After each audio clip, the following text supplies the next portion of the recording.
గత 12 సంవత్సరాలుగా 1,75,000 కోట్ల రూపాయలు జాతీయ రహదారుల మీద కేంద్ర ప్రభుత్వం ఖర్చు పెడతా ఉంది. 5,000 కోట్లకు పైగా రైల్వేల మీద కేంద్ర ప్రభుత్వం ఖర్చు పెడతా ఉంది. మన యొక్క లేమూరు నుంచి మరి లింక్ రోడ్డు అయితే శ్రీశైలం హైవే నుంచి పటేల్గూడెం వరకు కూడా రోడ్ వస్తుంది.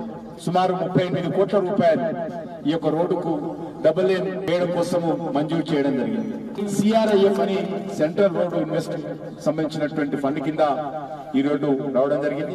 మన లాచునూరు నుంచి తిమ్మాపూర్ వరకు నుంచి జబార్గూడెం నుంచి ఎలిమిలేడు నుంచి కప్పపాడు నుంచి చెల్లపట్టేలగూడెం నుంచి ఇబ్రాహీంపేట రోడ్డు వరకు కూడా అదొక రోడ్డు కూడా మంజూరు చేయడం జరిగింది. బేగంపేట నుంచి మాదాపూర్ వరకు అది కూడా ఒక రోడ్డు మంజూరు చేయడం జరిగింది.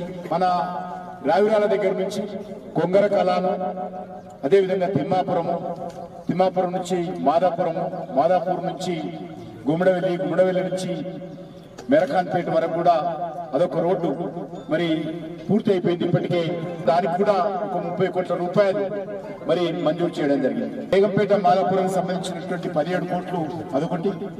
మన డీజీపీ గారు కోరిక మేరకు గతంలో మన ప్రాంతం నుంచి వచ్చినటువంటి ఇప్పుడు రిటైర్ అయ్యారు పెత్తుల్లా గ్రామవాసి, వారి కోరిక మేరకు మరి కప్పపాడు నుంచి పెత్తుల్లా మీదుగా గుంగల్ వరకు ఒక 20 కోట్ల రూపాయలతో అది కూడా రోడ్డు వేయడం జరిగింది.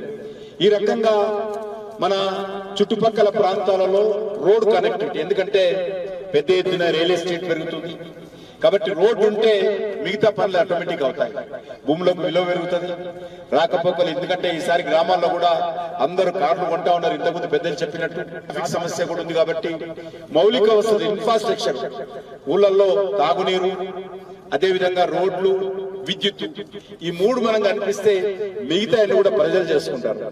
కాబట్టి ఈరోజు మనము ఆ దిశలోనే ఆలోచన చేసి ఈ మౌలిక వసతులు కల్పించడం జరిగింది. షాద్ నగర్ నుంచి ఒక బుల్లెట్ ట్రైన్ కూడా వస్తాం, హైదరాబాద్ నుంచి పూనా వరకు, హైదరాబాద్ నుంచి బెంగళూరు వరకు, హైదరాబాద్ నుంచి చెన్నై మద్రాసు వరకు దేశంలో 7 ట్రైన్లు బుల్లెట్ ట్రైన్లు వస్తే మన హైదరాబాద్ కు తెలంగాణకు 3 bullet trains high speed elevated corridors ఒక 5 లక్షల కోట్ల రూపాయలతోటి ఆ ఎలివేటెడ్ కారిడారు మన హైదరాబాద్ కేంద్రంగా 3 ట్రైన్లు రావడం అనేటువంటిది మన తెలంగాణకు రానున్న రోజుల్లో అభివృద్ధికి సంబంధించి ఒక గేమ్ చేంజర్ గా ఈ రీజనల్ రింగ్ రోడ్ గానీ ఈ బుల్లెట్ ట్రైన్స్ గానీ గేమ్ చేంజర్ గా మారుతుంది.